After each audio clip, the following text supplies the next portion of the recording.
Hey, today I'm going to talk about the Famicom Disk System. I'm going to give some history about it. I'm going to show off my collection that I have. I'm going to talk about why I like collecting for it. So let's travel back to the mid-1980s when Nintendo had just released the Famicom, and they were looking for a cheaper way to produce media. The cartridges were very expensive to produce back then, and they're looking into rewritable floppies. These were appealing to Nintendo because they were cheaper to produce, stored more data, and the discs could be rewritable. This means that not only would players be able to save game data directly on discs and not have to use those ridiculous password systems, but when they got bored with a game, they could take it to a kiosk and write over the old game with a new one for a fee. In February 1986, the Famicom Disk System was released in Japan.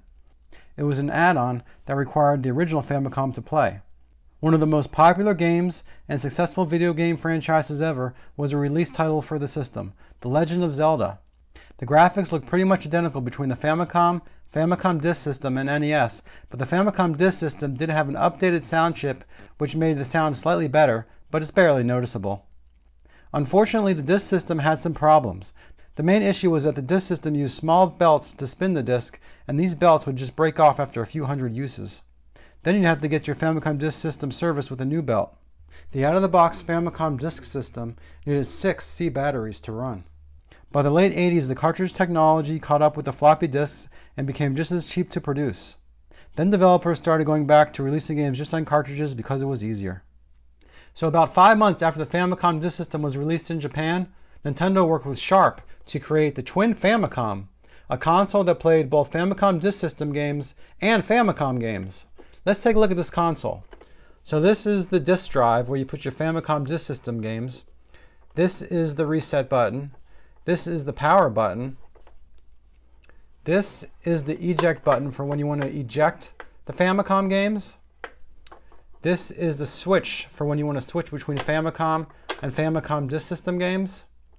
And this is the cartridge slot for the Famicom games. You notice right now it's locked because the switch is set to Famicom Disk System games. When I switch it down, then you can insert Famicom games in it now.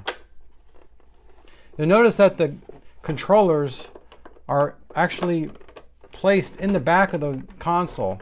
There's a little slot for them to slide into. And also you'll notice that the controllers are hardwired into the back of the console.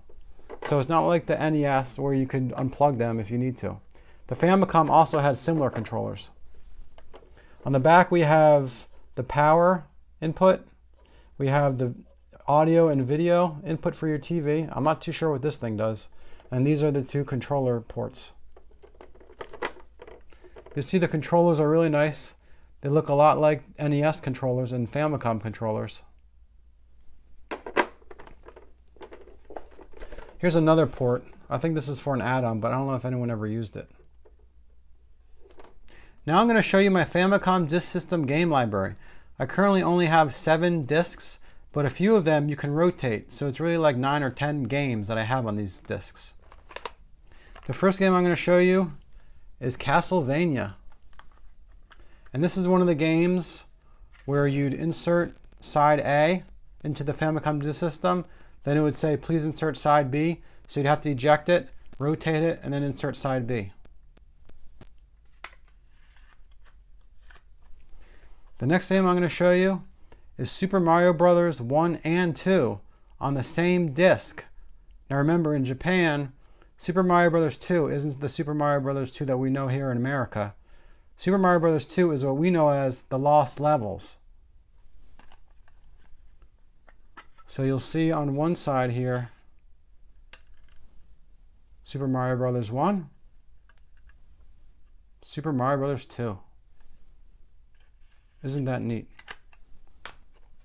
The next game I'm showing you is Xanac. This game was also released on cartridge format for the NES and I believe for the Famicom. But this is another game where when you rotate it around, Othello. The next game I'm going to show you is 3D Hot Rally. This is the later release in the Famicom Disk System games, and you know how I know that? Because when you look at the disc, it's blue. Why is the disc blue and the others are yellow? Because Nintendo switched to using these blue discs because they featured this special sleeve that helps protect the game so you don't get your cruddy fingerprints on it. The yellow discs do not have that piece of plastic. The next thing I'm going to show you is called Crackout. It's similar to Breakout. It was created by Konami, and it's a really fun game. I really like that artwork. And the final game I'm going to show you is called Doki Doki Panic. This is the game in Japan that originally became Super Mario Bros. 2 in the United States. It's a little bit different than we're used to seeing it because it features different characters, and there's other differences like you can't run in this game, and the power-ups look a little bit different, the music's a little bit different, but it's really neat to see the original Super Mario Bros. 2 game on the Famicom Disk System. So why do I like collecting for the Famicom Disk System? Well, it's really neat to see the way these games were originally designed in Japan before we got them in the United States, and you can see some small differences between a few of these games. I'm a little bit nervous that my Twin Famicom belt drive will break because I know that they're very fragile. So I try not to play Famicom Disk System games very often unless I'm really in the mood. But if you look at the writing on these, just to think that a lot of these labels were written 30 plus years ago, probably at a kiosk for the Famicom Disk System or in someone's house in Japan. And think about how far we've come technology-wise in the last 30 years. I mean, it might as well have been a different planet back then. That's all I have today for the Famicom Disk System, a really fun system to collect for. Thanks for watching, and have a good day.